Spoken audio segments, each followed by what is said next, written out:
The rain fell in sheets across the interstate, turning the asphalt into a river of reflected headlights and painted lines that blurred beneath the downpour. Marcus Webb gripped the steering wheel of his pickup truck with both hands, leaning forward to peer through the windshield where the wipers worked frantically but uselessly against the deluge. The digital clock on the dashboard read 11:47, and the stretch of highway cutting through the pine forests outside Portland had been empty for the last 20 minutes. Most sensible people had found shelter hours ago. Marcus was heading home late after a longer-than-usual delivery run to the mountain towns, his truck bed empty now, the cargo of supplies distributed to the small general stores that dotted the rural communities clinging to the slopes.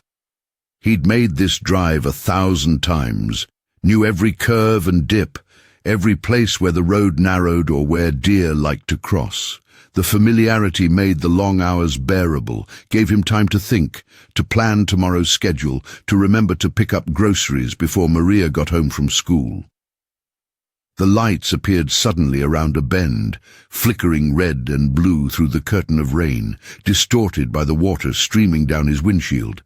Marcus's foot moved instinctively to the brake, and the truck slowed, tires hissing on the wet pavement. His first thought was an accident. His second thought, born from years of training he'd tried to leave behind, was ambush. He pushed that second thought away. This wasn't Kandahar or Mosul. This was Oregon. This was home. He pulled onto the shoulder about 50 yards from the lights, put the truck in park, and sat for a moment with the engine running and the heater blowing warm air that smelled faintly of diesel and old coffee. Through the rain, he could make out the shape of a patrol car, its angle all wrong, the vehicle tilted and partially off the road. No other cars, no ambulance, no fire truck. Just the patrol car and its dying lights, and the rain hammering down on everything. Marcus killed the engine and reached for his jacket in the passenger seat, then changed his mind. A jacket wouldn't help in this weather. He'd be soaked in seconds regardless. He grabbed his flashlight from the glove compartment instead, tested it, beam strong and white, and opened the door. The cold hit him immediately, rain driving sideways now, each drop feeling like a small stone against his face and hands. He'd worn a long-sleeve shirt and jeans this morning, clothes meant for mild autumn weather, not this. His boots splashed through puddles as he jogged toward the patrol car, flashlight beam bouncing with each step. The vehicle had gone off the road and struck a tree, the front end crumpled, the driver's side door pushed inward. The lights were still flashing but growing dimmer, the battery failing. Steam or smoke rose from under the hood, though the rain made it hard to tell which. The smell reached him before he got close. Oil, coolant, gasoline, and something metallic that made his stomach tighten. Blood. Marcus moved faster, came around to the driver's side, and swept his flashlight across the interior. The beam caught a face, dark skin wet with rain that was coming in through the shattered driver's window, natural hair matted and sticking to her forehead and cheeks. A woman, young, wearing a police uniform that was torn and soaked through. Her eyes were closed, her head lolled to one side. The airbag had deployed and then deflated, and she was slumped against it, held in place by her seatbelt. "Hey," Marcus said, his voice cutting through the sound of the rain. "Can you hear me?" Her eyes fluttered open, unfocused, pupils dilated even in the brightness of his flashlight. She tried to speak, her lips moving, but no sound came out at first. Marcus leaned closer, shifting the flashlight so it wasn't pointing directly at her face. "Take it easy," he said. "I'm going to help you." This time her voice came through, barely a whisper, each word an obvious effort. "Called for backup. 20 minutes ago. They're not coming." Marcus looked around, scanning the empty road behind him, the dark forest on either side. 20 minutes was too long. Way too long. Something was wrong. His eyes went back to her uniform, took in the badge on her chest, Officer J. Martinez, badge number 2847, and then dropped lower to where her hands were pressed against her abdomen. The uniform was dark there, soaked with something darker than rain. "I need to see where you're hurt," Marcus said, already moving, already falling back into patterns he'd learned in another life. "I'm going to touch you now, okay?" She nodded slightly, and he reached in through the broken window, carefully moving her hands aside. The flashlight revealed what he'd suspected: a deep laceration across her lower abdomen, the Kevlar vest torn where something sharp had punched through. Maybe metal from the crash, maybe something else. Blood was flowing steadily, too much blood, the kind of bleeding that didn't stop on its own. Marcus pulled his phone from his pocket, tried to dial, and saw what he expected. No signal. The forest was too dense here, the mountains too close. Cell coverage had always been spotty on this stretch. "Phone's not working," he said, keeping his voice calm, steady. "But I'm not leaving you here." "What's your name?" "Jordan," she managed. "Jordan Martinez." "Okay, Jordan. I'm Marcus. I've got some training. I'm going to stop the bleeding, and then we're getting you out of here." Her eyes focused on him for a moment, really seeing him, and he watched her trying to assess him, trying to decide if she could trust him. Cop instincts, even now. "Who are you?" "Just someone passing through," Marcus said, and that was true, even if it wasn't the whole truth. "A long time ago, I was a medic. Military. I know what I'm doing." She blinked slowly, processing this. "The people who ran me off the road. They might come back." Marcus's jaw tightened. "Then we'd better move fast." He ran back to his truck, boots pounding on the wet asphalt, rain soaking through his shirt until it clung to his skin.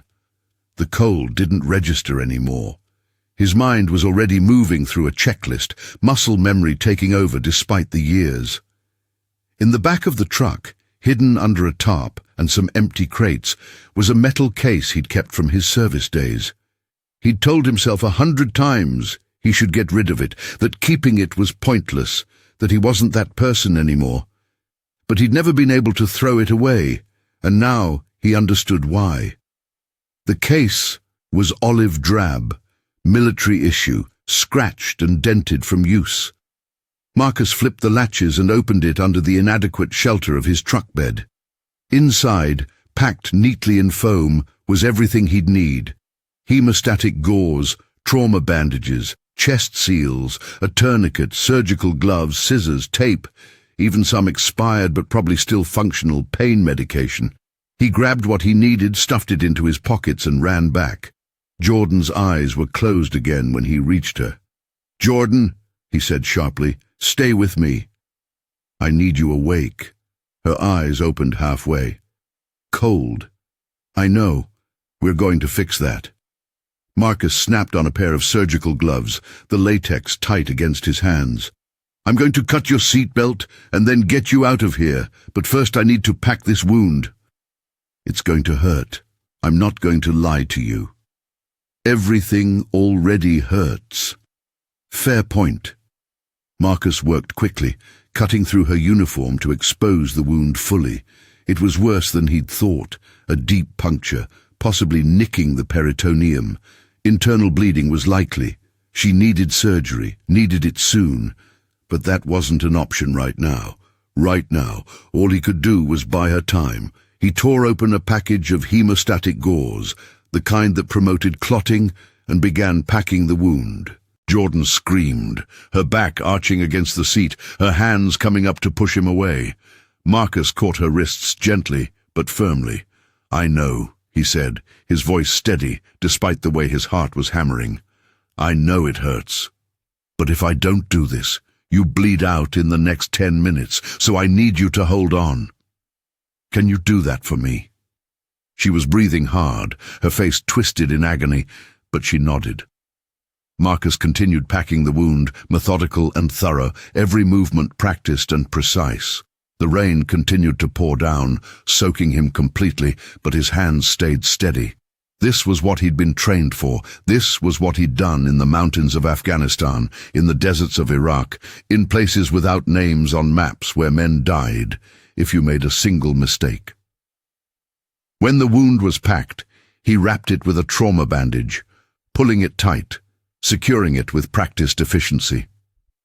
Jordan's breathing was shallow but more stable. Her eyes were open, watching him work. "You've done this before," she said, her voice a little stronger now. "A few times." "Where?" "Places you wouldn't want to visit." Marcus finished securing the bandage and sat back slightly, assessing his work. The bleeding had slowed significantly. Not stopped. He couldn't stop it completely without a surgical suite, but slowed enough to buy them time. "Okay, next problem. We need to get you out of this car before it becomes a bigger problem."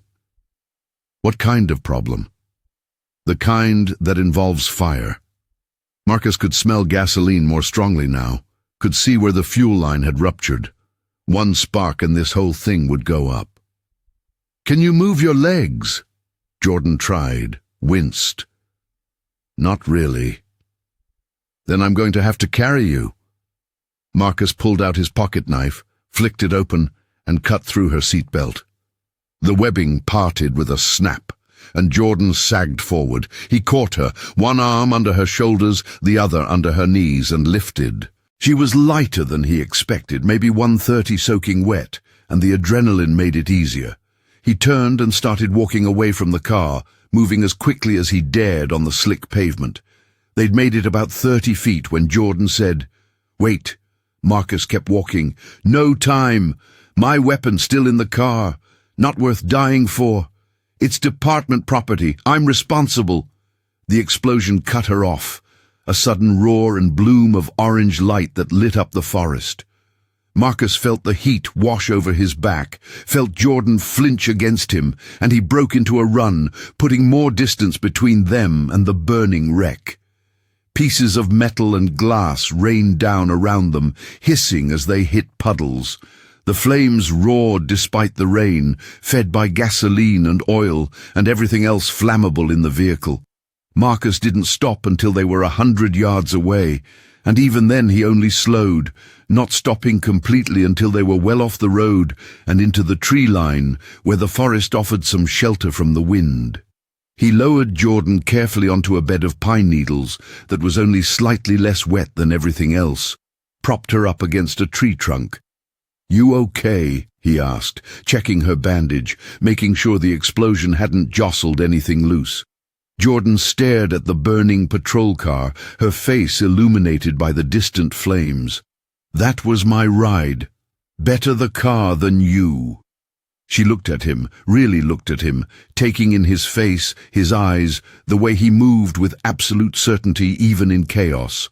"Who are you really?" Marcus sat back on his heels, rain dripping from his hair, his shirt plastered to his chest. "Like I said, just someone passing through. Military medics don't just pass through. They're stationed somewhere. What's your unit?" "Don't have one anymore." "Haven't for years." "But you did." Marcus didn't answer, just pulled out his phone again, checked for a signal.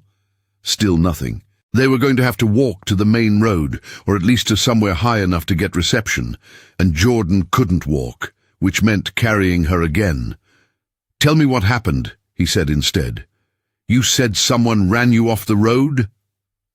Jordan closed her eyes for a moment, and when she opened them again, they were harder, more focused.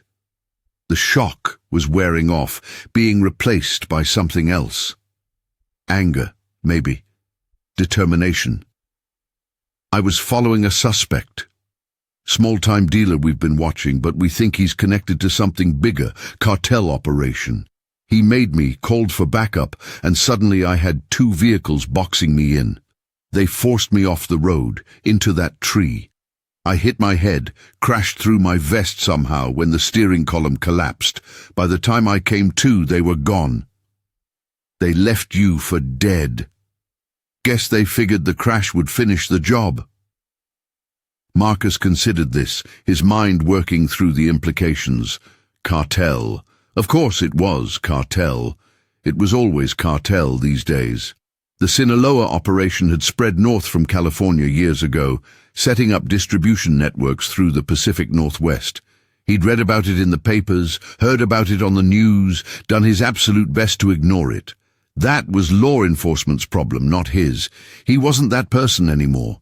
But sitting here in the rain with a bleeding police officer who would have died if he hadn't stopped, he felt the old anger stirring, the old purpose, the same cartel, the same pattern, different state, different city, but the same goddamn story. How many times? How many more officers left to die on lonely roads? "We need to move," Marcus said, pushing those thoughts away. "Main Road is half a mile that way.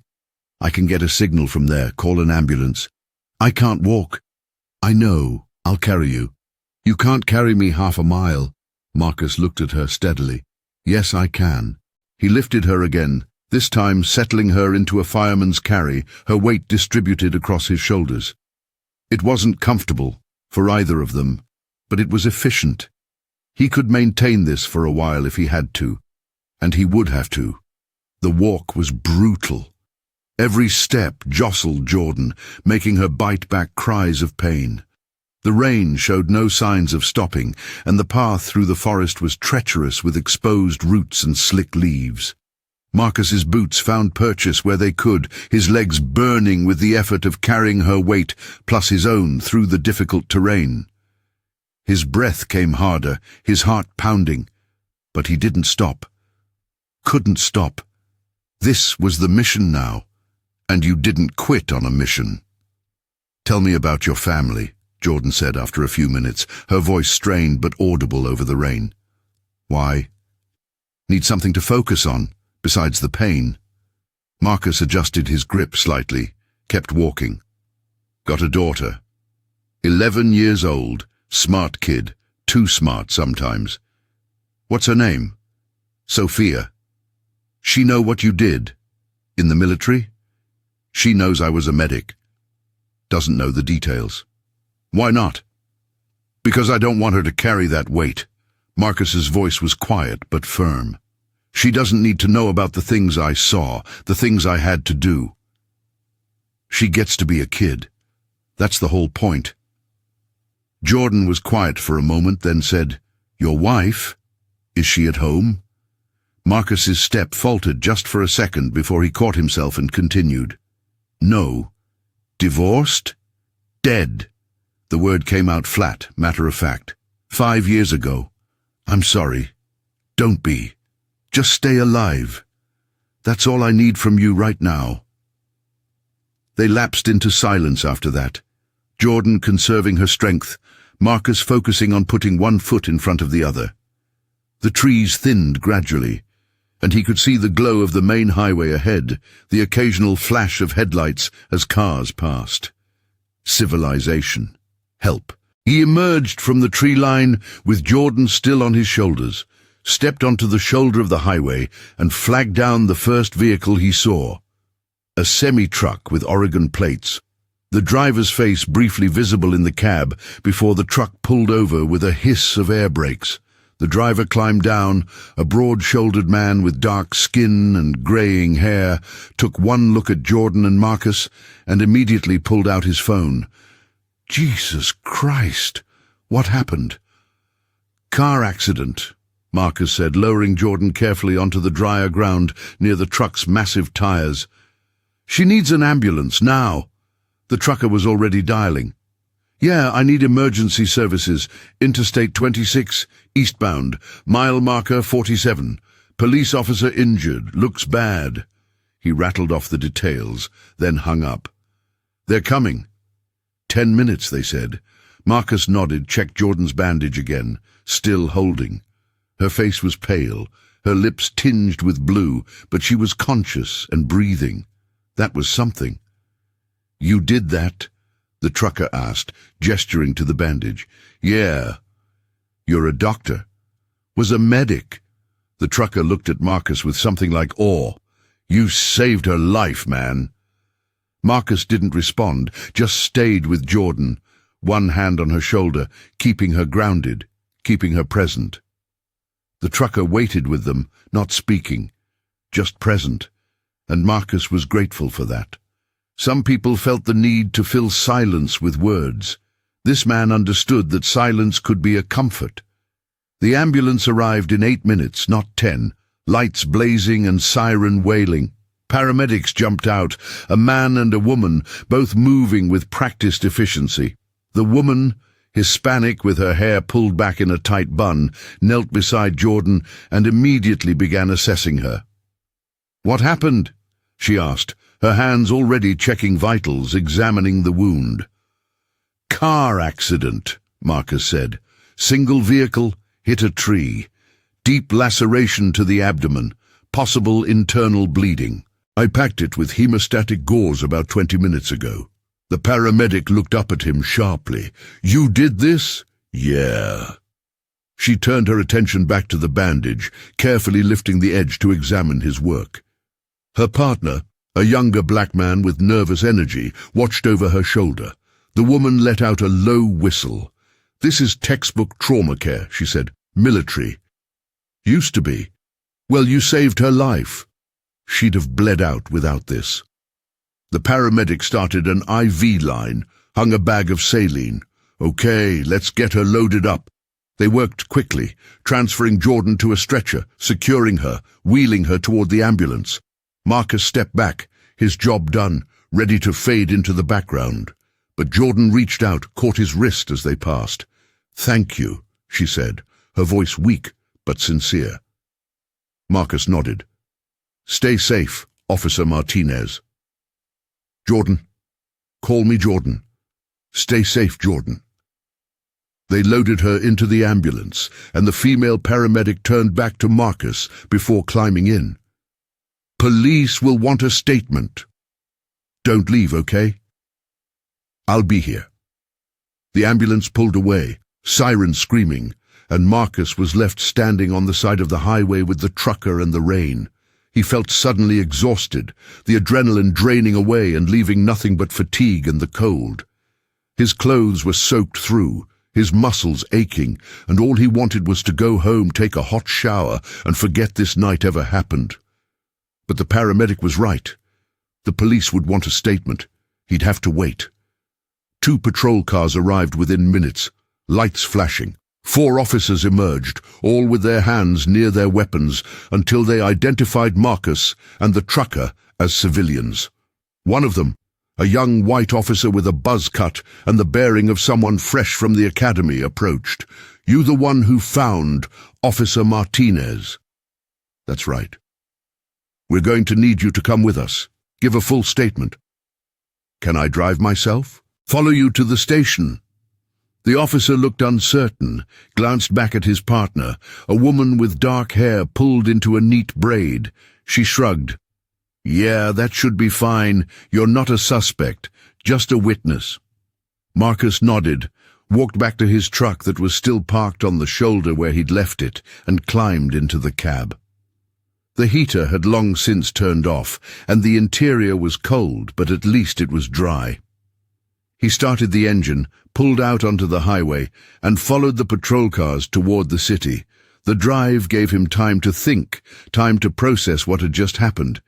He'd told himself for 5 years that he was done with all of this, that he'd walked away from that life and wouldn't look back. But here he was, covered in someone else's blood, following police cars to give a statement about a cartel ambush. Some things, it seemed, you couldn't walk away from. They followed you whether you wanted them to or not. The police station was a squat concrete building on the edge of downtown Portland, surrounded by parking lots and chain-link fencing. Marcus pulled into a visitor spot, killed the engine, and sat for a moment, gathering himself. Inside that building would be questions, lots of questions, and he'd have to decide how much to tell them. The truth was complicated. The truth involved things he'd rather leave buried. But Jordan Martinez was alive because he'd told enough of the truth to help her. Maybe that was what mattered. He got out, locked the truck, and walked toward the station entrance where the young officer was waiting. "This way," the officer said, holding the door open. Marcus stepped inside. The interview room was exactly what he expected. Small, windowless, a metal table bolted to the floor, 2 chairs on either side. The walls were painted an institutional beige that seemed designed to be as emotionally neutral as possible. A camera in the corner blinked a steady red light. Marcus sat in the chair facing the door, folded his hands on the table, and waited. The young officer, whose nameplate read Patterson, sat across from him with a notepad and pen. Old school. Marcus appreciated that. Digital records could be hacked. Paper was harder to manipulate. "Let's start with your name," Patterson said. "Marcus Webb." "Address?" Marcus rattled it off. "A house number on Oak Street in one of the eastern suburbs, a small neighborhood where people kept to themselves. And you were driving home from where?" "Work. I drive a delivery truck. Small goods to rural stores up in the mountains. Made my last stop around 9:30, was heading home when I came across the accident." Patterson wrote this down. "What time did you find Officer Martinez?" "Around 11:45, maybe 11:50. "And you stopped because there was a crashed police car and someone inside who needed help." "Did you see anyone else at the scene? Any other vehicles?" "No. Just the patrol car." "Officer Martinez mentioned that she'd been run off the road. Did you see any signs of that?" Marcus thought about how to answer this. The car had clearly been in a collision before it hit the tree. There was damage consistent with being struck by another vehicle, but I didn't see anyone else there. Patterson made notes. "And you're a medic? Is that your training?" "Was a medic. Army. Combat medic, specifically. I was trained to handle trauma in field conditions." "How long were you in?" 12 years. "When did you get out?" 5 years ago. Honorable discharge." Patterson looked up from his notes. "Can I ask why you left?" Marcus met his eyes. "Personal reasons." "That's not really an answer." "It's the one you're getting." They stared at each other for a moment, and Marcus could see Patterson trying to decide whether to push. Ultimately he chose not to, which showed more wisdom than Marcus had expected. "Okay," Patterson said. "Walk me through what you did when you found Officer Martinez." Marcus went through it step by step, clinically, the way he'd write an after-action report. Found her unconscious, assessed her injuries, retrieved his medical kit from his truck, stabilized the wound, cut her free from the seatbelt, carried her away from the vehicle before it exploded. He left out his thoughts, his feelings, the way his hands had moved on autopilot through procedures he'd performed 100 times before. Those details weren't relevant. When he finished, Patterson had filled several pages with notes. "And you just happened to have a military-grade medical kit in your truck." "I keep it for emergencies. Most people keep a first aid kit from the pharmacy." "I'm not most people." Patterson studied him, and Marcus could see the questions forming, the suspicions. A former combat medic with advanced trauma supplies driving around at night on a lonely road. It looked strange. He understood that. But there was nothing illegal about being prepared. "Is that everything?" Marcus asked. "For now. We may have follow-up questions." "You know where to find me." Marcus stood, and Patterson did the same. "One more thing," Patterson said. "Captain wants to see you before you go." "Why?" "Didn't say. But when the captain asks, you show up." Marcus followed Patterson through the maze of corridors in the station, past desks where officers typed reports and drank coffee, past holding cells and interrogation rooms, until they reached a corner office with a frosted glass door. Patterson knocked, waited for the "come in," and then opened the door and gestured for Marcus to enter. The office was neat but lived in, the walls covered with commendations and photos of officers in dress uniform. Behind the desk sat a man in his late 50s, his dark skin weathered, his hair going grey at the temples. He wore the uniform of a police captain, crisp and precise, and his eyes were sharp and assessing as they fixed on Marcus.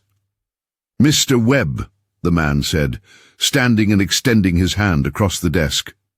"Captain Vincent Shaw. Thank you for coming." Marcus shook his hand, noted the firm grip, the calluses that spoke of someone who still trained regularly. "Officer Patterson said you wanted to see me." "I did." Please sit." Marcus sat, and Captain Shaw settled back into his chair. For a moment, neither of them spoke. Shaw was sizing him up, and Marcus let him. He had nothing to hide. "Officer Martinez is stable," Shaw said finally. "Thanks to you. The surgeons at Memorial said if she'd arrived 15 minutes later, she wouldn't have made it. Your field dressing bought her that time. Glad I could help. I've seen a lot of trauma wounds, Mr. Webb. Dealt with a lot of emergencies. What you did out there, that wasn't just first aid, that was advanced battlefield medicine." Marcus didn't respond. "I pulled your record," Shaw continued, "or tried to. Most of it's classified, but I can see enough. 12 years in Army Special Forces, multiple deployments, combat medic, Silver Star, Purple Heart, and then you just walked away. People leave the military all the time, Captain. Not people like you. People with your skills, your experience. They usually go into contracting, make serious money teaching other soldiers, or they stay in, go up the ranks. They don't drive delivery trucks in Oregon." Marcus felt the old walls going up, the defensive barriers he'd built to protect himself from questions like these. "Is there a point to this conversation?" Shaw leaned forward, his elbows on the desk. "The cartel that went after Officer Martinez, they're the same ones operating through this region. Same tactics they used in California, Arizona, New Mexico. Violent, organized, well-armed. We've been trying to get ahead of them for 2 years, but they're always a step ahead. They know how we operate. They know our protocols. I still don't see what this has to do with me. I think you do." Shaw opened a folder on his desk, pulled out a photograph, and slid it across to Marcus. "This was found at the scene of Officer Martinez's crash. Security camera from a house up the road caught this vehicle fleeing the area." Marcus looked at the photograph. It showed a black SUV with tinted windows. Expensive, the kind of vehicle that screamed cartel money. "That SUV belongs to the Morales organization," Shaw said, "Sinaloa affiliate. They've been expanding north, setting up operations all along the I-5 corridor, and they're smart about it. Military-level tactical planning, which means someone with experience is training them." Marcus pushed the photograph back across the desk. "Still waiting for the part where this involves me." Shaw's expression hardened. "Your wife, Lisa Webb, patrol officer, killed 5 years ago during a traffic stop in Sacramento. The shooters were never caught, but intelligence suggested cartel involvement, the same Morales organization. The room went very quiet. Marcus felt his jaw tighten, felt the old grief and rage stirring beneath the carefully maintained calm. He'd known this conversation was coming the moment Shaw had said he pulled his record, but knowing it was coming didn't make it easier. "That case is closed," Marcus said, his voice flat. "Closed doesn't mean solved. The investigation hit dead ends. No witnesses, no evidence, just your wife dead on the side of the road and 3 men who disappeared into the wind. I'm aware. I lived it. And then you left Sacramento, left the army, came up here and started driving trucks." Shaw paused. "Some would say you ran away." Marcus stood abruptly, his chair scraping against the floor. "Are we done here? Sit down, Mr. Webb. Why? So you can tell me more about how my wife died?" "I was there, Captain. I identified her body. I buried her. I raised our daughter alone while you people failed to catch the men responsible. So forgive me if I'm not interested in taking a trip down memory lane." Shaw didn't flinch, didn't back down. "Sit down." Something in his tone made Marcus pause. Not anger, not threat, just certainty. Marcus sat slowly. "I'm not trying to open old wounds," Shaw said, his voice softer now. "I'm trying to stop new ones." Officer Martinez is 27 years old. She's been on the force for 2 years. She's smart, dedicated, and passionate about making a difference. Tonight the cartel tried to kill her because she was getting close to something they didn't want found, and they almost succeeded. But they didn't. She'll recover. This time, what about next time? or the time after that. Shaw tapped the photograph. These people are escalating, Mr. Webb. They used to avoid confrontation with law enforcement. Now they're actively targeting us. And my officers, good officers, trained officers, don't have the experience to counter that level of sophistication. Marcus saw where this was going. You want me to train them? I want you to consult. Review our tactical procedures. Teach my people how to survive encounters with an enemy that thinks like a military unit. You've been on the other side of this. You know how insurgents operate. That's what these cartels are. Insurgents with better funding. I'm not a cop. I don't need you to be a cop. I need you to be what you are. A soldier who kept people alive when everything went to hell. Marcus shook his head. I left that life behind for a reason, Captain.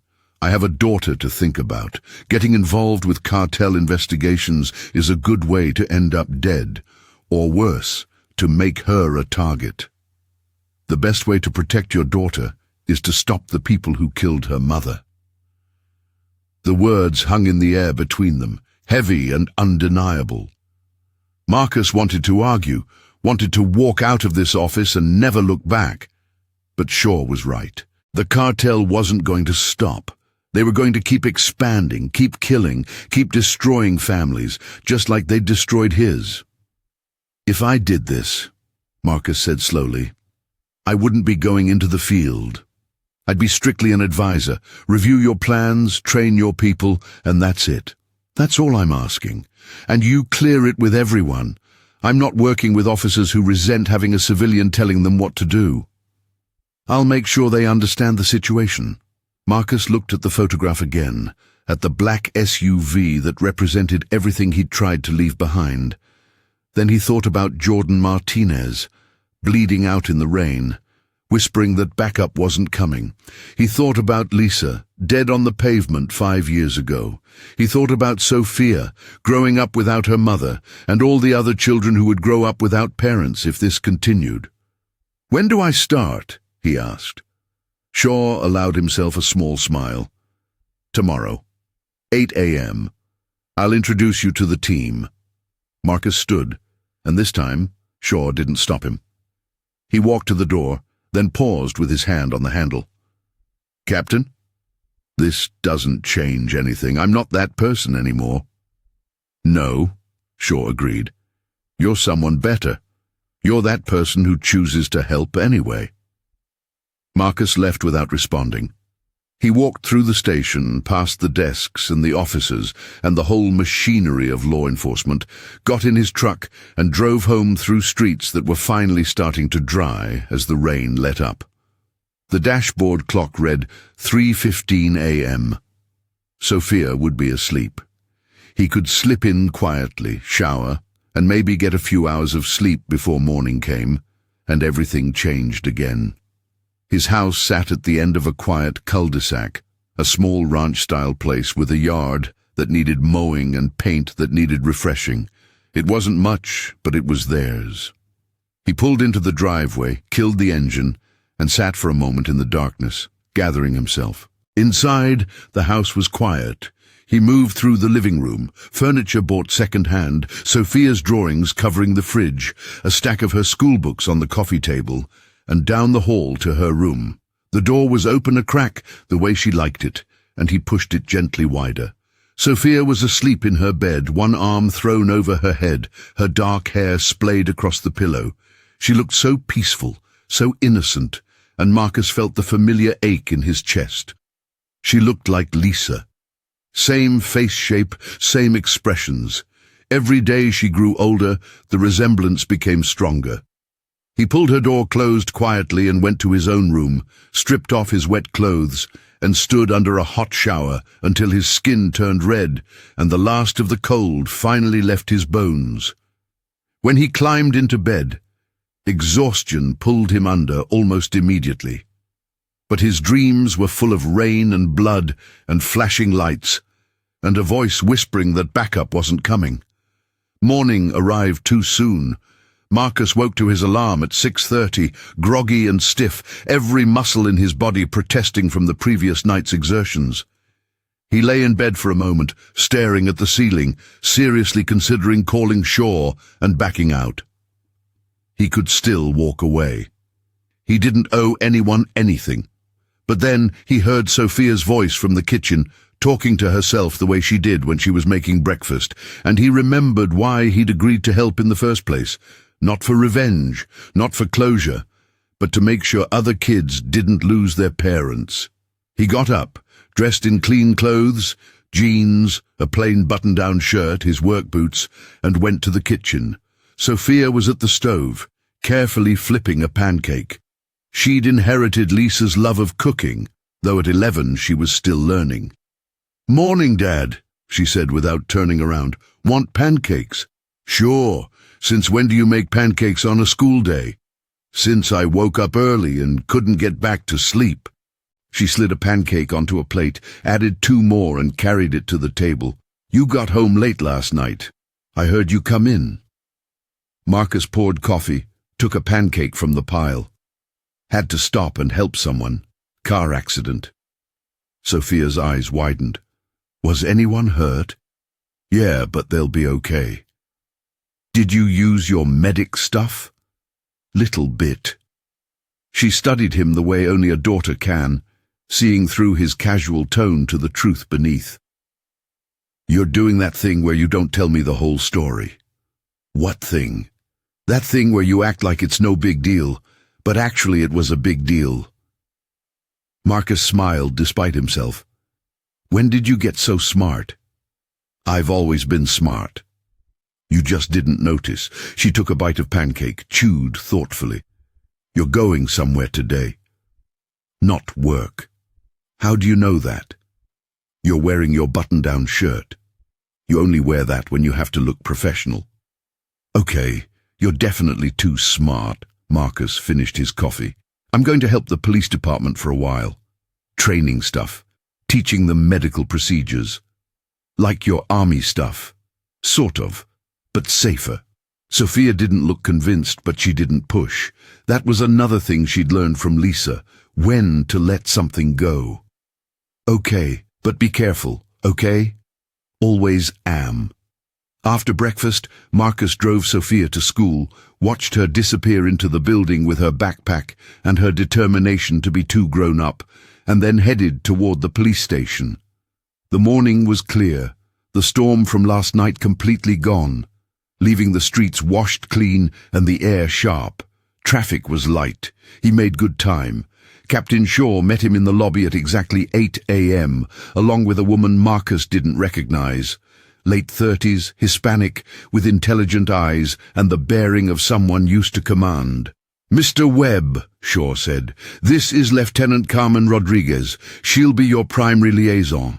Anything you need, you go through her." Marcus shook her hand. "Just Marcus is fine." "Carmen." She gestured toward the interior of the building. "Captain filled me in on your background. Impressive record. Ancient history.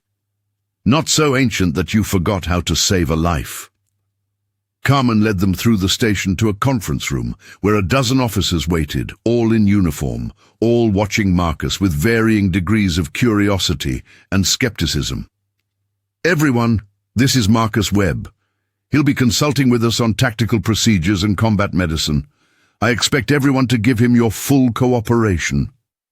The officers murmured acknowledgement, but Marcus could see the doubt in their faces. He was a civilian, an outsider. Why should they listen to him? Captain Shaw stepped forward.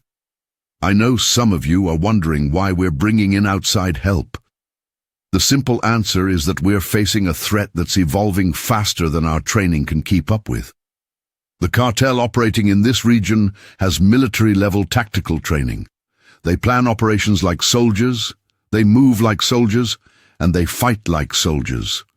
Mr. Webb has 12 years of experience dealing with exactly that kind of enemy. He's going to teach you how to survive encounters that your academy training didn't prepare you for." One of the officers raised his hand, a white man in his early 30s, with the build of someone who spent serious time in the gym. With respect, sir, how do we know his information is current? Military tactics from 10 years ago might not apply anymore. Good question, Marcus said before Shaw could respond. He stepped forward, positioning himself where everyone could see him. You're right. Tactics evolve, equipment improves, enemies adapt, but the fundamentals don't change. Trauma care is trauma care. Threat assessment is threat assessment, and the psychology of violence, that's been the same since humans started fighting each other. But you're not a cop, another officer said, a black woman with her hair pulled back in a severe bun. You don't know what it's like on the streets. True. I don't, but I know what it's like to get ambushed in hostile territory. I know what it's like to treat a sucking chest wound while someone's shooting at you. I know what it's like to carry a dying friend half a mile because there's no medevac coming. Marcus met her eyes. Last night, one of your own was left to die on a lonely road because the cartel thought they could eliminate her without consequence. If she'd waited for backup, she'd be dead. Instead, she got someone who happened to have the training to keep her alive. This isn't about replacing your training, it's about adding to it.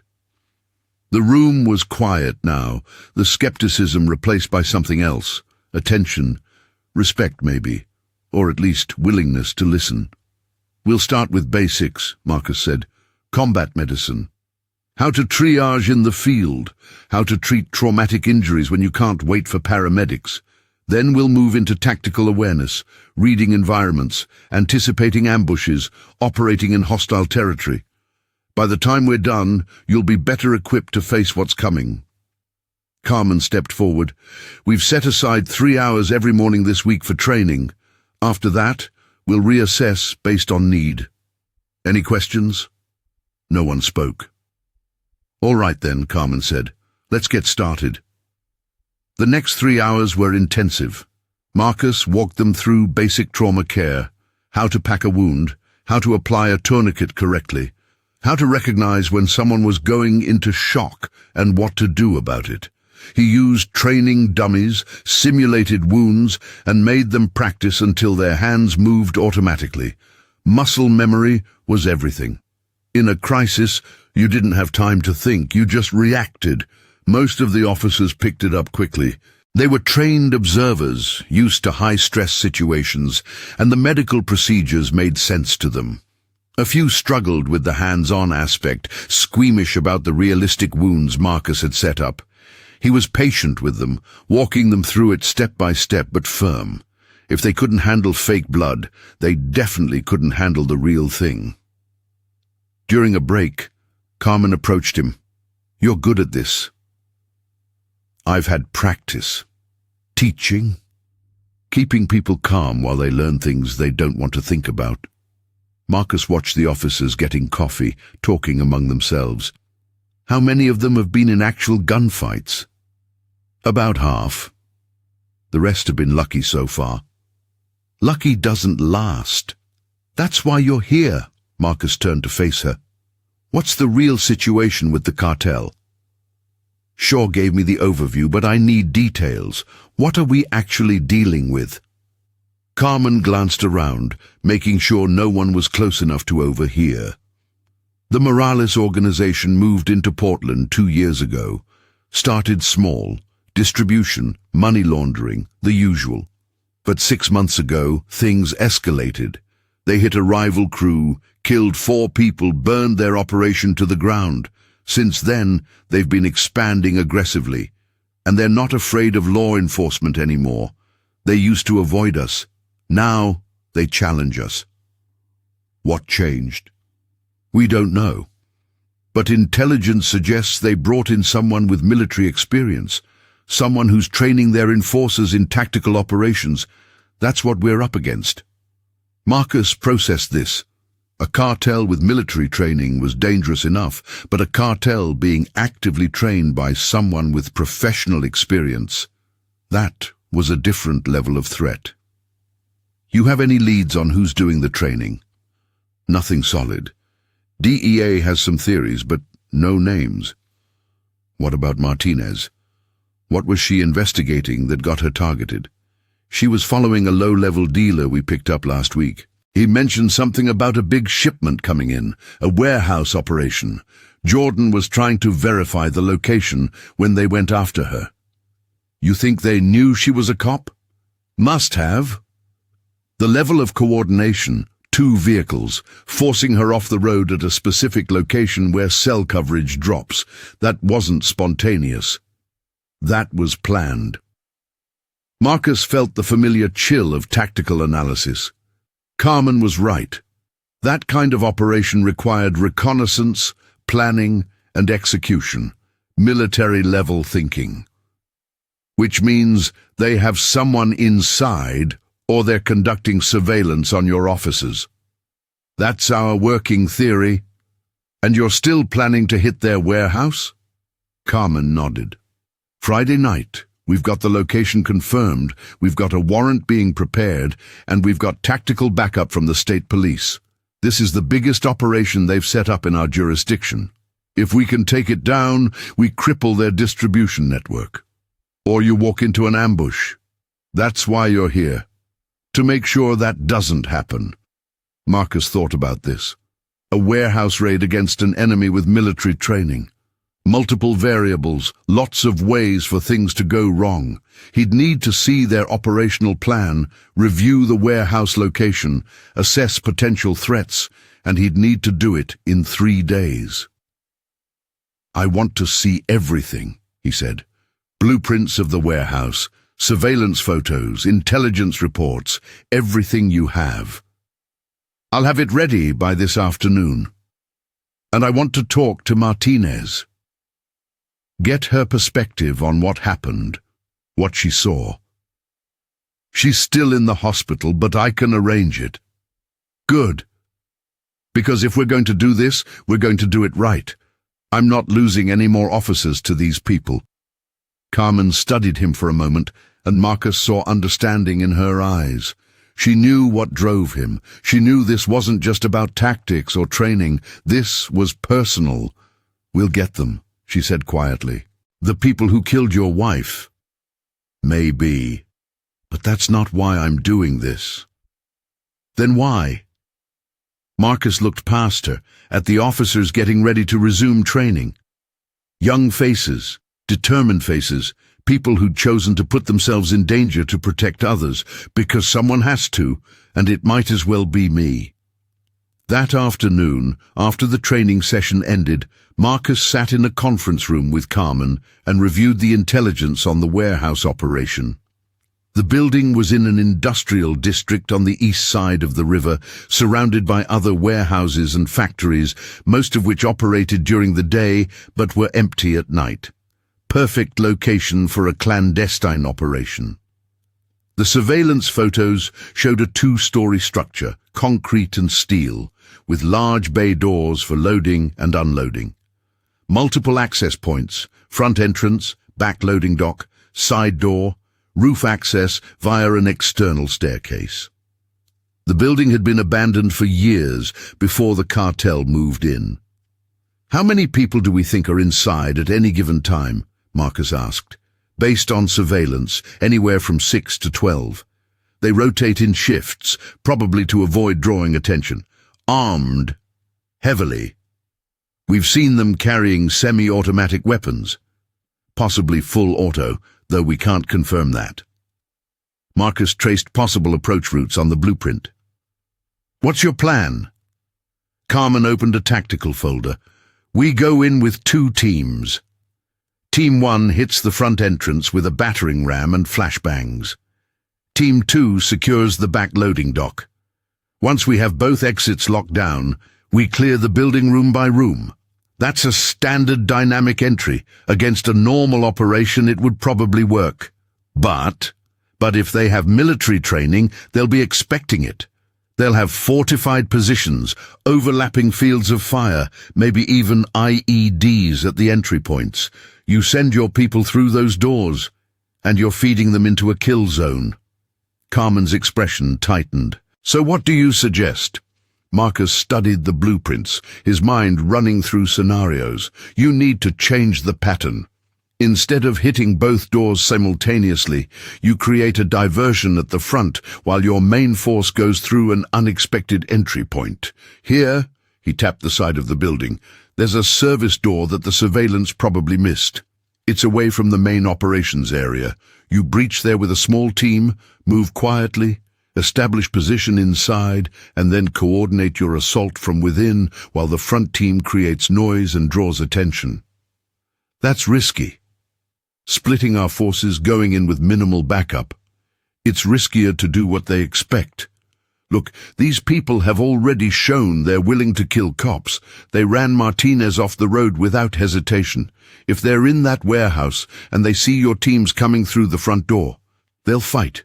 And in a confined space with automatic weapons, your people will take casualties even if they win. Carmen was quiet, considering. Finally, she said, I'll need to run this by Captain Shaw. Do it. But understand, if you go in with a conventional approach, you're playing into their hands. They've been trained to counter exactly that kind of assault. And you know this because it's what I would do. If I were training people to defend against law enforcement, the first thing I'd teach them is to anticipate standard entry tactics. Flashbangs, battering rams, teams coming through established entrances. It's all predictable. The way you survive is to be unpredictable. Carmen gathered up the files. I'll talk to Shaw. In the meantime, go see Martinez. Get her read on things. She's at Memorial Hospital, room 412. Marcus nodded, stood, and left the conference room. The hospital was 15 minutes away, a sprawling modern complex with multiple buildings connected by covered walkways. He found room 412 on the 4th floor of the main building, knocked lightly, and entered when he heard Jordan's voice say, "Come in." She was sitting up in bed, looking 1,000 times better than the last time he'd seen her. The pallor was gone, replaced by healthy color, and though she had IV lines running into her arms and monitors beeping softly beside the bed, she was alert and focused. "Mr. Webb," she said, smiling. "I was hoping you'd come by. How are you feeling?" "Like I got hit by a truck, but the doctors say I'm healing well. Another few days and I can go home." She gestured to the chair beside her bed. "Please, sit. I wanted to thank you properly." Marcus sat. "You already thanked me." "At the scene." "I was half conscious at the scene. I want to thank you now, when I can actually articulate how grateful I am. You saved my life. Just did what anyone would do." "No, you did what almost no one could do. The surgeons told me about your field dressing. They said it was textbook trauma care, the kind of thing they see from military medics in war zones. Without that, I wouldn't have made it to the hospital." Marcus didn't know what to say to that, so he said nothing. Jordan seemed to understand. "Carmen told me you're consulting with us on the warehouse raid," she said after a moment. "Are you sure that's a good idea? Getting involved like this?" "No, but I'm doing it anyway." "Because of your wife?" "Among other reasons." Jordan nodded slowly. "I read about her case. I'm sorry. That shouldn't have happened." "No, it shouldn't have. But it did. And now I'm making sure it doesn't happen to anyone else. That's a lot of weight to carry." "I've carried worse." They sat in comfortable silence for a moment, and then Jordan said, "The men who ran me off the road, they were professionals. The way they boxed me in, the coordination between vehicles, that wasn't amateur hour. Someone trained them. Carmen mentioned that." "Did she tell you what I was investigating?" "She said you were following up on a lead about a warehouse shipment." "Right, but it was more than that." Jordan shifted in her bed, wincing slightly. "The dealer we picked up, he was scared. Really scared. He told us the organization had brought in someone new, someone who was changing how they operated, making them more aggressive, more organized. He didn't have a name, but he said this person had military experience, maybe even special forces. Marcus felt something cold settle in his stomach. He say anything else, just that the shipment coming in was big, enough product to supply the entire region for months, and that they were willing to kill to protect it. They proved that when they came after you. Exactly. Jordan met his eyes, which is why I'm worried about the raid. If they were willing to kill one officer investigating from the outside, what do you think they'll do when a full tactical team hits their main operation? Fight. Hard. Or worse, they'll be ready. They'll turn it into a massacre. Marcus stood, walked to the window. Outside, the city stretched away in all directions. Ordinary people going about their ordinary lives, unaware of the violence being planned in their midst. That's why I'm reviewing the tactical plan. To make sure your people don't walk into a trap. Can you stop it? The trap, I mean. I can try. But Jordan, you need to understand something. These people aren't going to stop. Even if we take down the warehouse, even if we arrest everyone there, the organization will adapt. They'll rebuild. They'll bring in new people. This is a long fight, and it doesn't have clean endings. I know, but at least we're fighting. Marcus turned back to her. Is that enough for you? Knowing you might spend your whole career fighting the same enemy without ever really winning, Jordan thought about this. My father was a cop. He worked gangs in LA for 20 years. When I asked him once if it ever got better, you know what he told me? He said, "The fight itself is the point. You don't do this job for the victory. You do it for the people you save along the way." Smart man. He was. He died in the line of duty when I was 16, heart attack during a foot pursuit. Jordan's voice was steady, matter of fact. I became a cop because of him, because I wanted to make the same choice he did, to fight even when winning seems impossible. Marcus returned to the chair, sat down. Then you should know, the raid on Friday. I don't want you anywhere near it. What? Why? Because they tried to kill you once already. If they see you show up to their operation, they'll try again. And next time you might not be so lucky. I'm not going to hide while my colleagues put themselves in danger. I'm not asking you to hide. I'm asking you to be smart. You're still recovering. You wouldn't be cleared for tactical operations anyway. Jordan's jaw set stubbornly. I can consult. Provide intelligence. I know more about this case than anyone. Then do that from here, from safety. Let the others handle the physical side. You're not my boss, Mr. Webb. No, but I'm someone who's seen what happens when people go into situations they're not ready for. It doesn't end well. They stared at each other, and Marcus could see the frustration in Jordan's eyes, the desire to be part of the action. He understood that. He'd felt the same way once. But he'd also learned, through painful experience, that heroics got people killed. Fine, Jordan said finally. I'll stay here. But I want updates. Everything that happens. I'll make sure you get them. Marcus stood to leave, and Jordan called after him. Mr. Webb? Thank you for caring enough to argue with me. Call me Marcus, and you're welcome. He left the hospital as the sun was starting to set, painting the sky in shades of orange and red. The beauty of it felt incongruous with everything else, the violence, the planning, the sense of impending conflict. But that was life, beautiful and terrible all at once.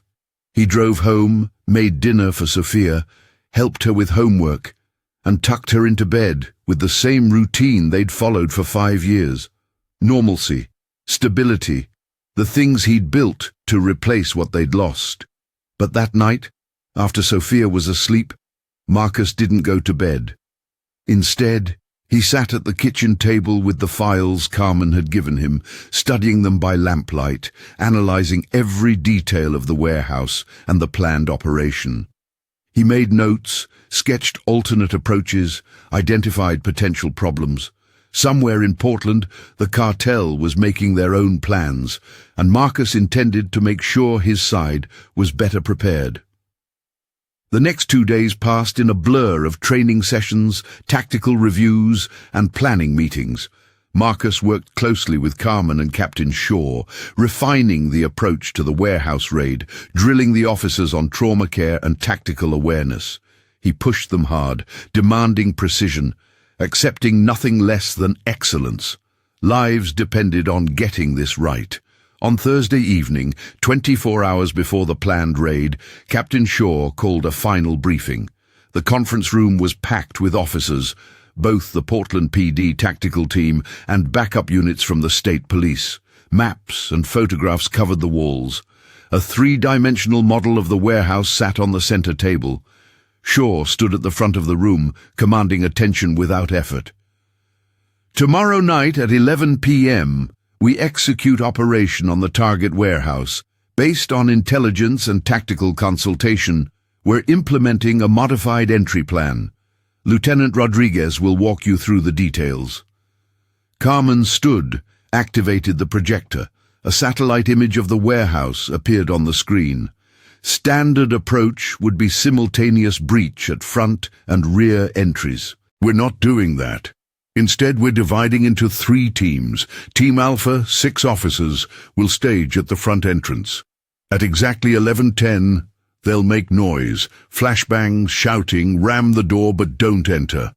The goal is to draw attention and make the occupants think that's the main assault. She clicked to the next slide. Team Bravo, 8 officers, will position at the rear loading dock. Their backup and containment. No one leaves through that exit. Team Charlie, 4 officers plus our consultant, will breach through this side service entrance at exactly 11:11. That's our main assault force. We go in quiet, clear the building from the inside, and neutralize the threat before they can organize a defense. One of the state police officers raised his hand. That's risky, going in with only 4 officers as the primary team. It is, Carmen agreed, but it's less risky than funneling through a fortified entrance directly into their lines of fire. This approach uses surprise and misdirection. They'll be focused on the front door while we're already inside. And what if they've got people watching that side entrance? Then we adapt. That's why we're bringing our consultant. Marcus. Marcus stood, moved to the front. The key to surviving this operation is flexibility. You need to enter expecting everything to go wrong and having plans to deal with it. If the side entrance is watched, we fall back to the loading dock approach. If we encounter heavy resistance inside, we don't push through. We establish a defensive position and call for backup. Pride doesn't keep you alive. Smart tactical decisions do. He picked up a marker, drew on the whiteboard. Once we're inside, we move in a standard stack formation. I'll be in the middle, non-combatant, but I'll be there to provide medical support if anyone goes down. Your job is to clear rooms methodically. Don't rush. Don't assume a room is empty just because you don't see anyone. These people know you're coming. They've had time to prepare. How do you know they've had time? Someone asked. Because organizations like this always have lookouts, always have early warning systems. The moment your team starts staging, someone will notice. Someone will make a call. By the time we hit that door, they'll know we're there. The room absorbed this soberly. But, Marcus continued, knowing we're coming and being able to stop us are different things. If we execute properly, if we stay disciplined and work as a team, we win. Questions? A young officer in the back. Marcus recognized him as Miller, one of the ones who'd been most skeptical during training, raised his hand. Why are you going in with us? You said you were strictly an advisor. I am. But if someone gets hurt, every second counts. I can provide trauma care immediately instead of waiting for paramedics. I won't be carrying a weapon, won't be engaging anyone. I'll stay in the middle of the formation and do my job if it's needed. But you're putting yourself in danger. So are all of you. That's the job. No one had a response to that. Captain Shaw stepped forward again. Final details. We roll out at 10 p.m. Full tactical gear, level 4 body armor. Rules of engagement are standard. Identify yourself as police, give clear commands, use force only if threatened. But understand, these people have already demonstrated willingness to kill officers. Don't hesitate if your life is in danger. Everyone clear? A chorus of affirmatives. Good. Get some rest. Tomorrow's going to be a long night. The briefing broke up, officers dispersing to prepare. Marcus was gathering his notes when Carmen approached. "You ready for this?" she asked. "As ready as I'll ever be. You could still back out. Stay in the command vehicle." "I could. But then what's the point? I told you I'd help keep your people alive. Can't do that from a parking lot." Carmen smiled slightly. "You know, when Shaw first suggested bringing you in, I wasn't sure. Thought maybe you were just another washed-up soldier looking for relevance. But you're the real deal, aren't you?" "I'm just someone who doesn't want to see more people die." "That's what makes you the real deal." She left, and Marcus was alone in the conference room with maps of a warehouse and the knowledge that in 24 hours everything would change. People might die. Probably would die. The best he could hope for was to minimize casualties, to make sure the right people came home. He thought about Sophia, asleep in her bed, trusting that her father would come home tomorrow like he always did. He'd made her a promise, years ago, that he would never leave her the way her mother had left. He intended to keep that promise, but first, he had to survive tomorrow night. Marcus spent Friday preparing.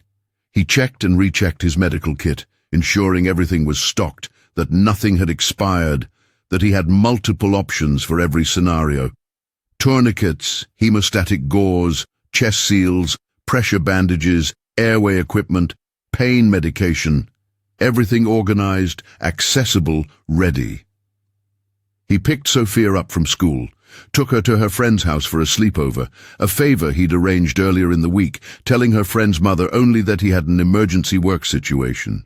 No details, no danger, just needs someone to watch Sophia overnight. Sophia had been suspicious. "You never let me do sleepovers on school nights." Special circumstances. What kind of special circumstances? The kind that means I might be out late tonight. I want you somewhere safe and fun instead of sitting home alone. She'd studied his face, seeing more than he wanted her to see. "Dad, are you in trouble?" "No, baby. I promise. Just helping the police with something. I'll pick you up tomorrow morning and we'll get pancakes, okay?" "Okay, but be careful." "Always am." Now at 9:30 p.m., Marcus sat in the parking lot of the police station, watching officers load into vans. They moved with professional efficiency, checking equipment, reviewing assignments, the nervous energy of pre-operation jitters evident in their movements. Some of them were veterans, had done this before. Others were new, scared, trying not to show it. Carmen appeared at his window. "Ride with me?" Marcus got out of his truck, carrying his medical kit, and followed her to one of the tactical vans. Inside, 8 officers sat in full gear, helmets, body armor, tactical vests loaded with ammunition and equipment. They made room for Marcus on the bench, and he sat, aware of the weight of eyes on him. He was the only one not in uniform, the only one without a weapon. He must have looked out of place. The van lurched forward, joining the convoy heading toward the industrial district. The drive took 20 minutes, long enough for Marcus's mind to run through contingencies, to visualize the entry, to mentally prepare for what was coming. They parked 3 blocks from the warehouse, far enough to avoid being obvious. The vans disgorged officers into the night, and everyone moved towards staging positions with practiced silence. The industrial district was dark, most buildings empty, occasional security lights creating pools of illumination between long stretches of shadow. Marcus stayed with Team Charlie, 4 officers plus himself. The team leader was Sergeant Hayes, a compact black man with 20 years on the force and the calm demeanor of someone who'd been in firefights before. He reviewed the approach one final time, quiet voice barely audible. "We move on Carmen's signal. Side entrance, quick and quiet. Stack formation. Webb stays in the middle. We clear each room before advancing. Questions? Headshakes all around. Good. Check your gear." Marcus did a final pat-down of his medical kit, making sure everything was secure. His heart was beating fast now, adrenaline starting to flow. This feeling was familiar, the pre-combat readiness he'd experienced dozens of times before. His body knew what to do, even if his conscious mind was screaming that this was insane. His radio crackled, Carmen's voice. "All teams, status, Alpha in position." That was the team at the front entrance. "Bravo in position. The rear loading dock. Charlie ready." Hayes's voice, steady and sure. "Stand by." 30 seconds. The wait was excruciating. Marcus could hear his own breathing, could hear the subtle sounds of equipment creaking as officers shifted weight, could hear the distant hum of traffic on the highway. Everything felt heightened, every sense sharp. "Alpha, execute distraction. Bravo, hold position. Charlie, breach on my mark." The night erupted with sound from the front of the warehouse, flashbangs detonating with concussive force, officers shouting, "Police! Search warrant!" The crash of a battering ram against metal, all designed to draw attention to make the occupants think the main assault was coming through the front. "Charlie, go!" Hayes moved, and the rest of Team Charlie followed. They covered the distance to the side entrance in seconds, moving in a tight group. Hayes tried the door. Locked. One of the officers, a woman named Brennan, produced a breaching tool and worked the lock with practiced efficiency. It took her 10 seconds. The door swung open. Darkness beyond. Hayes went through first, weapon up, flashlight cutting through the gloom. Marcus followed in the middle of the stack, acutely aware that he was unarmed, completely dependent on the officers around him. They were in a corridor, concrete walls, pipes running overhead, empty. Hayes moved forward, clearing each doorway methodically. Behind them, the sounds of the distraction at the front entrance continued. More flashbangs, more shouting. They reached an intersection. Hayes signaled and the team split, 2 officers going left, 2 going right with Marcus between them. They were inside the main warehouse space now, a vast open area filled with crates and pallets and industrial shelving, perfect for ambushes. Brennan was just ahead of Marcus when the shooting started, muzzle flashes in the darkness, the deafening roar of automatic weapons. Brennan went down, hit in the leg, screaming.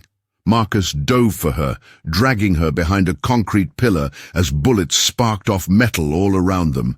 Hayes and the other officers returned fire, controlled bursts, trying to identify targets in the chaos. "Officer down!" Marcus shouted into his radio, already pulling out his medical kit. "Team Charlie, we have an officer down." He cut away Brennan's pants leg, found the wound, through and through the thigh, miraculously missing the femoral artery, but still bleeding heavily. He pulled out a tourniquet, wrapped it high on her leg, tightened it with quick, practiced movements. Brennan was still screaming in pain and shock and fury. "You're okay," Marcus said, keeping his voice calm despite the gunfire. "Bullet went through, missed the artery. You're going to be fine." "Hurts like hell." "I know, but you're not dying. Focus on me, okay? I've got you." More gunfire, this time from a different direction. The cartel members were moving, trying to flank them. Hayes was shouting into his radio, calling for backup, for Alpha and Bravo teams to converge on their position. Marcus finished securing the tourniquet, marked the time on Brennan's forehead with a marker, standard trauma protocol, and pulled her further behind cover. "Stay here. Don't move. Where are you going?" "To help the others." He moved forward in a crouch, staying low, staying behind cover. Ahead, he could see Hayes and another officer pinned down by fire from an elevated position, someone on the second floor with a rifle using the high ground advantage. "We need to flank him." Hayes shouted, Marcus scanned the environment, tactical analysis kicking in automatically. There, an external staircase, partially hidden by shadow. If he could get there, he could direct the officers to a better position. He keyed his radio. "Hayes, stairs at 2 o'clock. If you can draw his fire, I can spot him for you." "You're not armed." "Don't need to be. Just need eyes." "Negative, Webb." Too dangerous. But Marcus was already moving, using the crates and pallets as cover, reaching the base of the stairs. He climbed quickly, staying low, and reached a vantage point where he could see the second-floor catwalk. There, a man with a rifle, positioned behind cover, firing down at the officers below. Marcus could see his profile, could see the tactical vest, the professional way he moved and fired. He keyed his radio. "Hayes, target on the second-floor catwalk, northwest corner, behind the green machinery.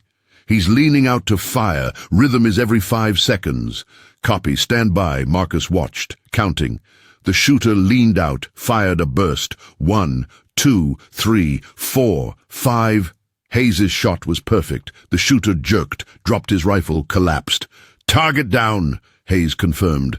The gunfire slackened, became more sporadic. Alpha and Bravo teams were pushing in now, coordinating with Charlie, overwhelming the defenders.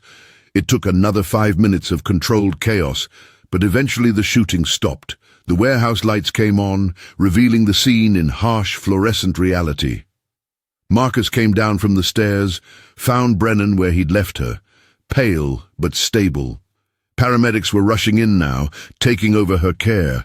Other officers were securing prisoners, 6 men in handcuffs, being led out to waiting patrol cars.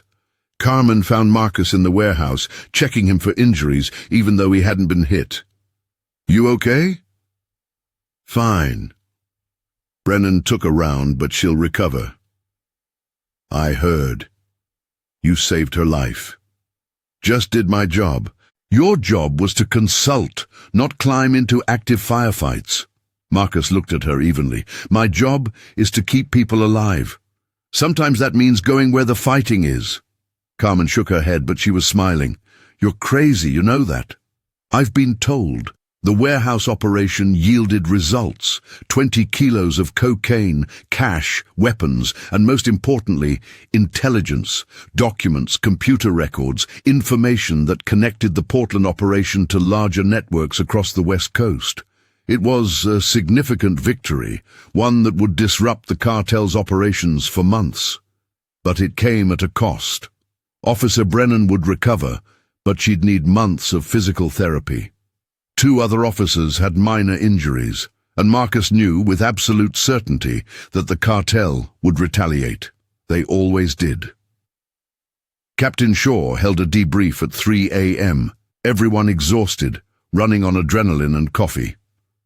"Good work tonight, everyone." This operation dealt a serious blow to the Morales organization. But stay alert, they're going to come back at us, and when they do, they'll be angry. Marcus sat in the back of the room, not participating, just observing. He'd done what he came to do, trained the officers, planned the operation, kept casualties to a minimum. His obligation was fulfilled. But when Shaw dismissed everyone, the captain caught Marcus before he could leave. "A word, Mr. Webb." They stepped into Shaw's office. Through the window, dawn was starting to break, pale light creeping across the city.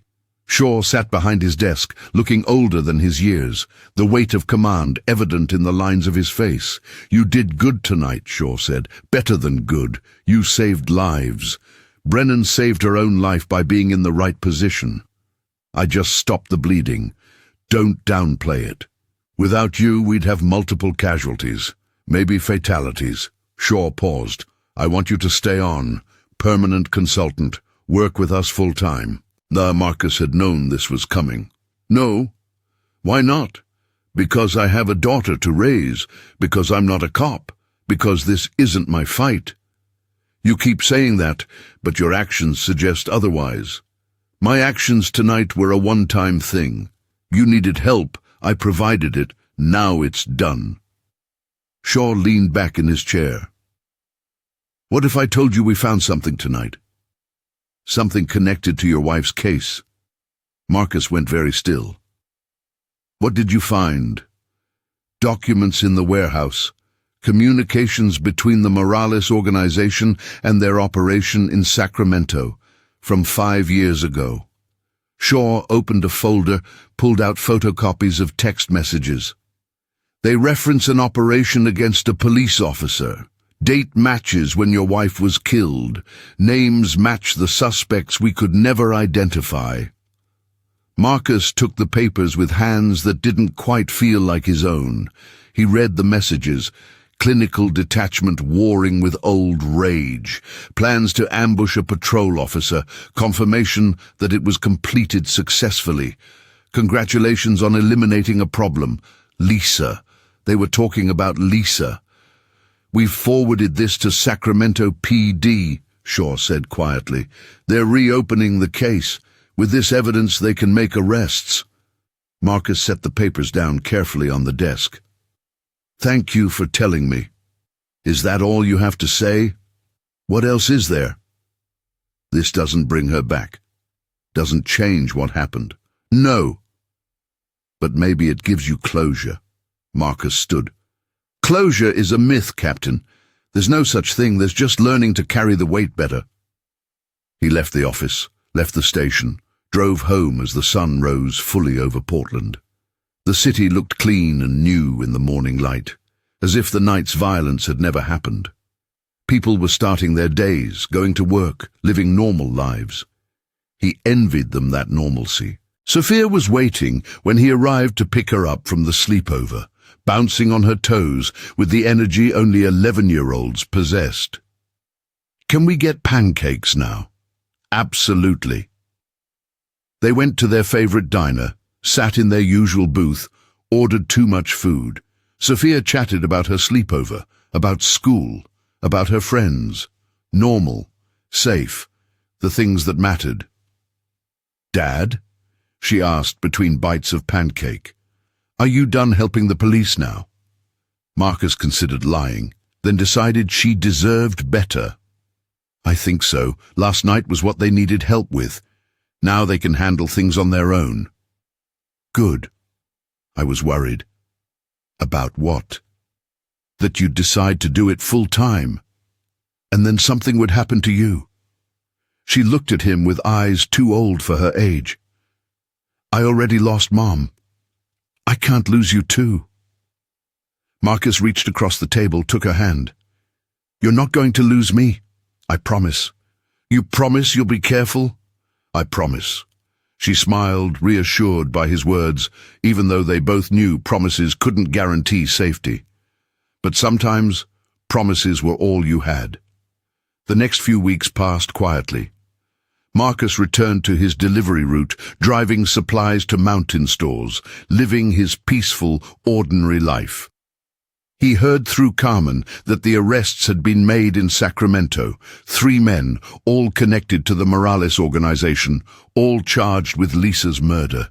It made the news, a small story on page 6 about cold case solved through new evidence. Marcus didn't feel vindicated, didn't feel closure, just felt tired. But life continued. Sophia's school year progressed, seasons changed, and gradually Marcus realized that something had shifted. The constant low-level anger he'd carried for 5 years, the sense of unfinished business, it was fading. Not gone, never gone, but less consuming. One evening in late November, Carmen called. How are you doing? She asked. Fine. You? Good.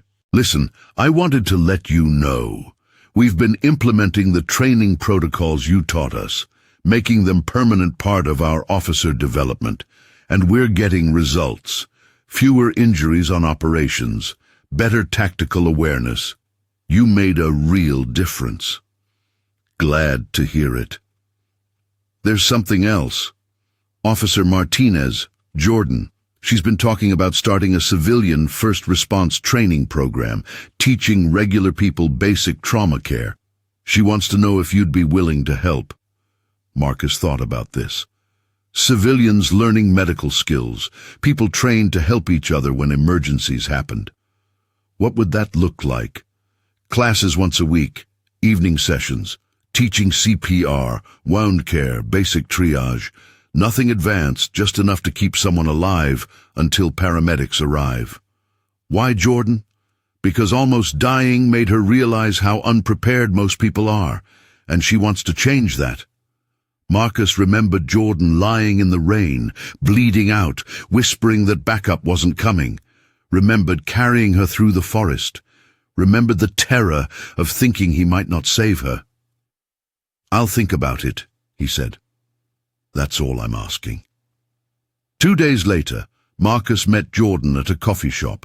She was fully recovered now, back in uniform, with a new scar she wore proudly. They ordered drinks and sat in a quiet corner. "Carmen said you wanted to talk about a training program," Marcus said. Jordan nodded. "After what happened to me, I started thinking, how many people die every year because no one around them knows what to do? Car accidents, heart attacks, choking, bleeding, all things that could be survivable if someone had basic training. There are already first aid courses available. Sure, through the Red Cross, community centers, but they're not widely attended. I want to make it accessible, free classes, no requirements, just come learn, get the skills." "And you want me to teach?" "I want us both to teach. You bring the medical expertise, I bring the law enforcement perspective. Together we could reach people." Marcus sipped his coffee, considering. "I have a job, a daughter. I can't commit to something that takes too much time. 1 night a week. 3 hours, that's all. Where would we hold classes?" "Community center downtown has space. They're willing to donate it if we can get the program running. Equipment, supplies, grants, donations, the department's willing to help fund it." Marcus looked at Jordan, really looked at her. She believed in this. She'd almost died, and instead of retreating, she was pushing forward, trying to make something good from something terrible. That took courage. "Okay," he said, "I'm in." Jordan grinned. "Really? Really? But we do it right. Proper curriculum, real training, actual skills, no shortcuts. Wouldn't have it any other way." They spent the next month planning. Developed a curriculum covering CPR, bleeding control, choking response, recognizing heart attacks and strokes. Created simple, clear training materials. Recruited volunteers to help with demonstrations. Publicized the program through social media and community outreach. The first class was scheduled for January, and Marcus wasn't sure what to expect. Maybe a few people would show up. Maybe none. 50 people filled the community center that first night. Older adults and teenagers, parents and students, people from every background imaginable. All of them wanting to learn. All of them recognizing that knowing these skills might one day save someone they loved. Marcus and Jordan taught for 3 hours. They demonstrated CPR on mannequins, showed how to pack a wound and apply pressure, walked through the signs of shock and how to respond. The students were attentive, engaged, asking good questions. At the end of the session, a woman in her 50s approached Marcus. "Thank you for this. My husband had a heart attack last year. I didn't know what to do. I just froze. If I'd known then what you taught us tonight, maybe he'd still be alive." Marcus felt the weight of those words. "I'm sorry for your loss." "Me too. But maybe now I can help someone else's husband. That's something, right? That's everything." The program grew. Word spread. More people came. Marcus found himself looking forward to teaching nights, to the sense of purpose it gave him. This was different from the violence of military operations or police raids. This was building instead of destroying. This was making sure people could save each other. Sophia noticed the change in him. One evening, watching him prepare materials for class, she said, "You seem happier, Dad." "Do I?" "Yeah, like you found something you were looking for." "Maybe I did." "What was it?" Marcus thought about how to explain. You know how sometimes you feel like you're supposed to be doing something specific, but you don't know what it is, and then suddenly you find it and everything makes sense? Sophia nodded. Like when I discovered I liked painting. Exactly like that. So teaching people is your painting? He smiled. Something like that. 6 months passed. The training program became a fixture in the community. Marcus and Jordan taught hundreds of people. They heard stories back. Someone used CPR to save a drowning victim. Someone stopped bleeding after a car accident. Someone recognized stroke symptoms and called 911 in time. Lives saved because people knew what to do. One afternoon, Carmen called again. Webb, got a situation. Need your opinion. What kind of situation? The cartel's making noise again. We think they're planning retaliation for the warehouse raid. Captain Shaw wants to know if you'd consult on our defensive protocols. Marcus felt the old resistance rising. He'd told himself he was done with that world. But Carmen was asking, which meant people might be in danger. When? Tomorrow, 2 p.m. I'll be there. At the station, Shaw and Carmen laid out the intelligence. The Morales organization had been rebuilding, bringing in new people, reorganizing their operations. And they'd put out a contract on the officers involved in the warehouse raid. How credible is the threat? Marcus asked. Very. We have 3 independent sources confirming it. They're planning something big. Marcus reviewed the list of names. Officers who'd been in the warehouse that night, including Jordan. What's your security protocol? Increased patrols, officers traveling in pairs, surveillance on known cartel locations. That's reactive. You need to be proactive. Meaning? Meaning you find out where they're operating from now and you hit them first. Take the offensive before they can organize. Shaw shook his head. We don't have enough evidence for warrants. And without warrants, anything we find gets thrown out in court. Then get evidence.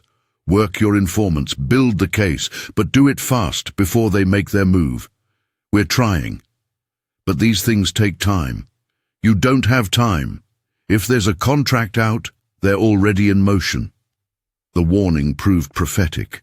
3 days later, someone took a shot at Officer Hayes, the sergeant who'd led Team Charlie. The bullet missed, hitting his windshield instead, but the message was clear. The cartel was done waiting. Shaw instituted emergency protocols. All officers on the target list were given protection details. Off-duty officers carried weapons. Families were moved to secure locations. The station went into lockdown mode.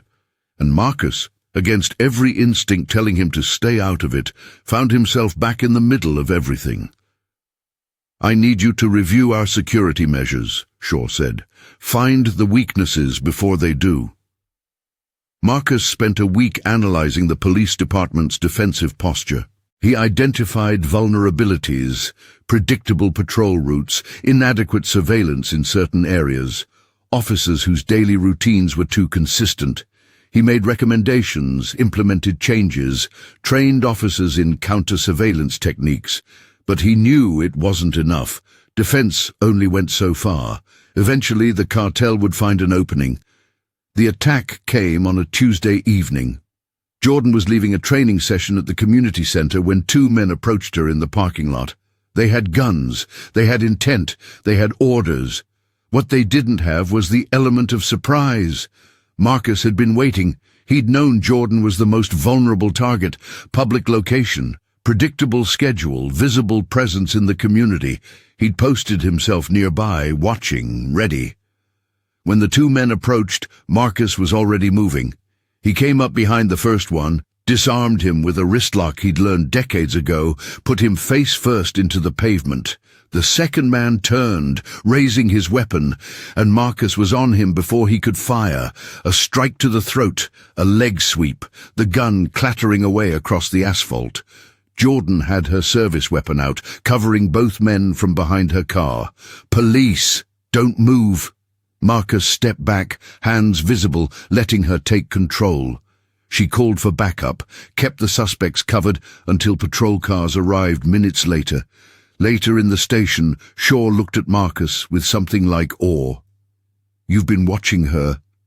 Not just her. All of them. Anyone on the target list. For how long?"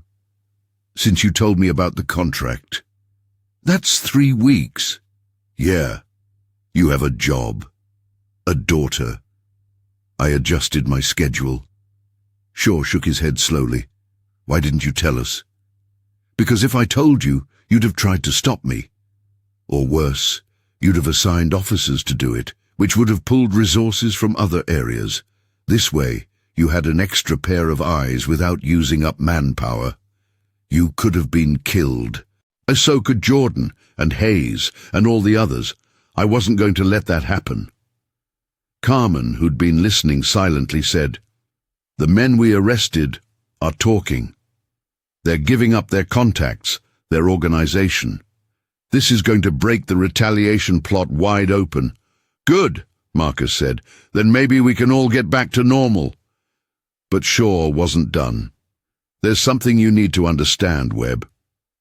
What you did, the surveillance, the intervention, everything, that makes you part of this. You're not on the sidelines anymore. You're in it." "I'm just helping out." "No, you're committed. There's a difference." Shaw leaned forward. "I'm going to ask you one more time. Come work for us.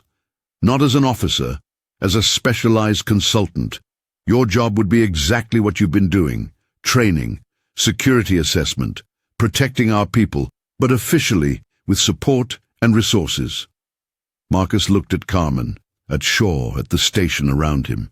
Then he thought about Jordan, about the hundreds of people he'd trained in first response, about Sophia at home trusting him to come back safely. "I need to think about it." "Fair enough. Take your time." Marcus went home, made dinner, helped Sophia with homework. The routine centering him, reminding him what mattered. After Sophia went to bed, he sat on the porch in the dark, thinking. Lisa would have told him to do it. She'd always believed in service, in standing up when people needed help. She'd worn a badge for that reason, had died for it. And every day Marcus tried to honor her memory by raising Sophia right, by being present, by not chasing the ghosts of his past. But maybe honoring her memory also meant continuing the fight she'd started. Maybe staying on the sidelines when people needed him wasn't protection. It was cowardice. The next morning, Marcus called Shaw. "I'll do it. Part-time, 3 days a week, and I set my own hours so I can be there for my daughter." "Done. When can you start?" "Already started, Captain." Already started. And so Marcus Webb, former Army medic, delivery truck driver, single father, became something new. A bridge between civilian life and law enforcement, a teacher, a protector, a man who'd walked away from violence and found himself pulled back, but on his own terms this time. The work wasn't glamorous. Most days involved reviewing protocols, teaching classes, analyzing threats that never materialized. But occasionally, when an officer was injured, when a civilian needed help, when violence erupted, Marcus was there, doing what he'd always done, keeping people alive. 2 years passed. The training program expanded to multiple locations across the city. Hundreds became thousands, people trained in life-saving skills, ready to help when emergencies struck.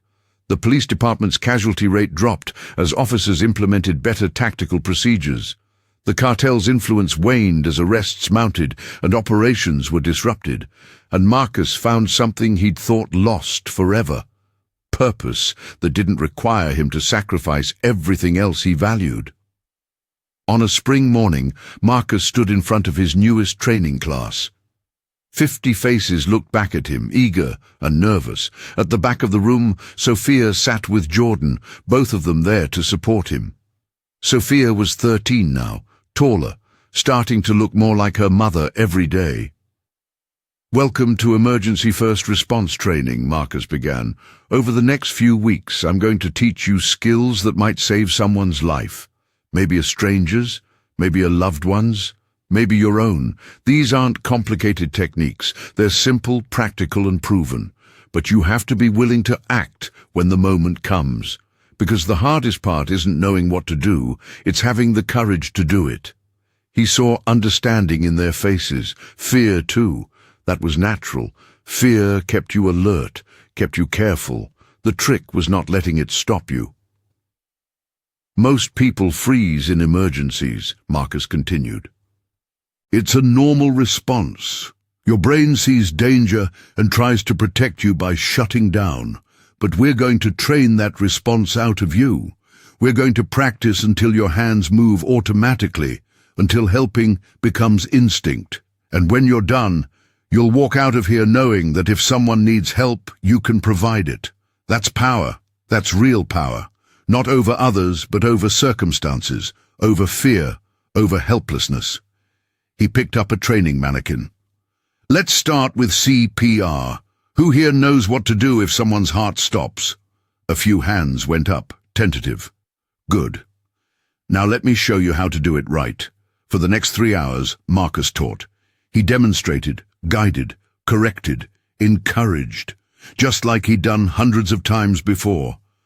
Just like he'd do hundreds of times more. Because this was his mission now, not carrying a rifle, not treating wounds in combat zones, but teaching people to save each other, building capacity for help instead of harm, creating a community where knowledge flowed freely and skill was accessible to everyone. When the class ended and students filed out, chattering excitedly about what they'd learned, Sophia approached. You're really good at this, Dad. Thanks, kiddo. Mom would be proud. Marcus felt his throat tighten. You think so? I know so. You're doing what she did, helping people, making things better, just in a different way. He pulled her into a hug. This daughter who'd grown so much, who'd survived loss and come out stronger. I love you, Sophia. Love you too. Jordan joined them. Great session today. I think we're making a real difference. We are. One person at a time. Speaking of which, I got an email from a school district in Seattle. They want to implement our program. Think you could do a train-the-trainer session? Marcus considered. Seattle was a few hours away. He'd need to arrange overnight childcare for Sophia. But spreading the program meant more people learning, more lives potentially saved. Yeah, I can make that work. Perfect. I'll coordinate with them. They walked out together into sunshine and possibility. Somewhere in the city, someone was having an emergency. Someone's heart was stopping. Someone was choking. Someone was bleeding. And maybe, just maybe, there was another person nearby who'd taken Marcus's class, who knew what to do, who didn't freeze. That thought made him smile, not because emergencies were happening, but because people were ready for them. His truck sat in the parking lot, familiar and reliable. He climbed in, Sophia beside him, and started the engine. As he pulled out onto the street, heading toward home and whatever came next, Marcus thought about the long road that had brought him here, the war, the loss, the anger, the slow climb back to something like peace. It hadn't been linear, hadn't been easy, but it had been worth it, because somewhere in Portland, Officer Jordan Martinez was alive. Hundreds of civilians had skills they could use to help others. The police department was better prepared, better trained, more effective. And a 13-year-old girl still had her father. None of that undid the past. Lisa was still gone. The violence Marcus had seen and participated in still happened. The world was still dangerous, still broken in fundamental ways. But it was also full of people trying to fix it, people learning to help each other, people refusing to freeze when action was needed. And Marcus Webb, who'd once thought his fighting days were over, had found a new way to fight, not with weapons, but with knowledge, not with violence, but with preparation, not by destroying, but by protecting. Some nights he still dreamed of rain and blood and voices calling for backup that never came.